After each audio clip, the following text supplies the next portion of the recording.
શિયાળામાં શરદી ખાંસી અને કફથી બચવા માટે શું કરવું જોઈએ તેની માહિતી આપી છે ડોક્ટર અનુપ ચંદાનીએ। વડોદરા શહેરમાં ઠંડીનો પ્રકોપ હવે ધીમે ધીમે વધી રહ્યું છે અને ઠંડીનું પ્રમાણ વધે એટલે શરદી ખાંસી અને કફના કેસો પણ વધતા હોય છે। દર્દીની સંખ્યામાં વધારો થતો હોય છે। તેવામાં ઠંડીની ઋતુમાં શરદી ખાંસી અને કફ ન થાય તેનાથી બચવા માટે શું કરવું જોઈએ તે વિશે ગોત્રી હોસ્પિટલના સુપ્રિન્ટેન્ડન્ટ ડોક્ટર અનુપ ચંદાનીએ ખાસ માહિતી આપી છે।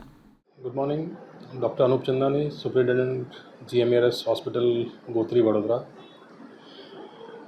આપણે સૌ જાણીએ છીએ કે આ વખતે ઠંડીનો પ્રકોપ વધારે છે। શિયાળો ખૂબ સારો છે, સિઝન સારી છે, પર આપણા જે સમાજમાં જોવા મળે છે, સોસાયટીમાં જોવા મળે છે કે શરદી ખાંસીના કેસીસ બહુ વધી રહ્યા છે। કોમન કોલ્ડ જે કહેવાય એ ઠંડીના લીધે લોકો પર અસર દેખાઈ રહી છે। આપણે એક જવાબદાર નાગરિક તરીકે પોતાની હેલ્થનું ખાસ ધ્યાન રાખવાનું હોય છે।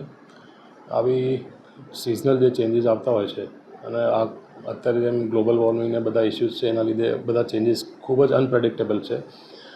ગમે ત્યારે શરદી થઈ જાય, પાછું થોડી ગરમી આવી જાય અને આ જે ફ્લક્ચ્યુએશન્સ દેખાય છે વેધરમાં એના લીધે આપણે સૌને આ શરદી, રનિંગ નોઝ અને એ બધી તકલીફો રહે જ છે।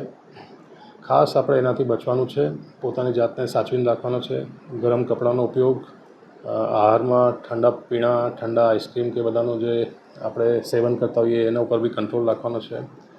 ખાસ કરીને આપણે જોઈએ છીએ કે આપણે મોસ્ટ ઓફ બધા માઉથ બ્રીધર હોઈએ છીએ। રાત્રે સૂતી વખતે આપણે મોઢેથી શ્વાસ લેતા હોઈએ છીએ। આવી ઠંડા વેધરમાં જ્યારે મોઢેથી શ્વાસ લઈએ તો આપણું ગળું સુકાઈ જતું હોય છે અને સવારે પછી ગળું પકડાઈ જતું હોય છે। તો ખાસ કરીને આવા માઉથ બ્રીધર પેશન્ટ્સને બી ખાસ ધ્યાન રાખવાનું કે થઈ શકે તો પોતાની ઊંઘવાની પોઝિશન સરખી રાખે તો માઉથ બ્રીધિંગ ના થાય। પાણી સાવ ઠંડુ ના પીએ, થોડું નવસેકું જેવું પાણી હોય, વોર્મ વોટર કહેવાય એવા પાણીનું સેવન રાખવાનું રાખે તો એનાથી બી ગળામાં મોઇશ્ચર રહેશે, ગળા પકડાવાની અને જે ડ્રાઇંગ થઈ જાય અને એના લીધે બધું કોમ્પ્લિકેશન થતા હોય એ બધા બી ના થાય। સિનિયર સિટીઝન્સ, એવા દર્દીઓ જેને બીજી બીમારીઓ છે જેમ કે ડાયાબિટીસ, બ્લડ પ્રેશર, થાઇરોઇડ, એવા બધા પેશન્ટ્સ માટે બી ખાસ સૂચના છે કે એ લોકો બી પોતાની જાતને વધારે સાવચેતીથી પોતાનું ધ્યાન રાખે। ગરમ કપડાં, ખાસ કરીને કાન ઢાંકેલા હોવા જોઈએ એ ટાઈપનું પ્રેક્ટિસ રાખશે તો એમને આ સિઝનલ ચેન્જીસ જે વેધર ચેન્જીસ છે એનાથી બચાવ થશે અને રૂટીન લાઈફમાં કોઈ વધારે પ્રોબ્લેમ નહીં આવે। આપણે સૌ જાણીએ કે થોડું બી કોમન કોલ્ડ થાય તો આખા શરીરમાં કળતર થાય છે, ફીવરિશ લાગે અને પછી આપણું કામ કરવાની ક્ષમતા ઓછી થઈ જાય છે અને ધીમે ધીમે આપણી ઇમ્યુનિટી ઓછી થાય, એના લીધે બીજા રોગચાળા બી કદાચ હાવી થઈ શકે।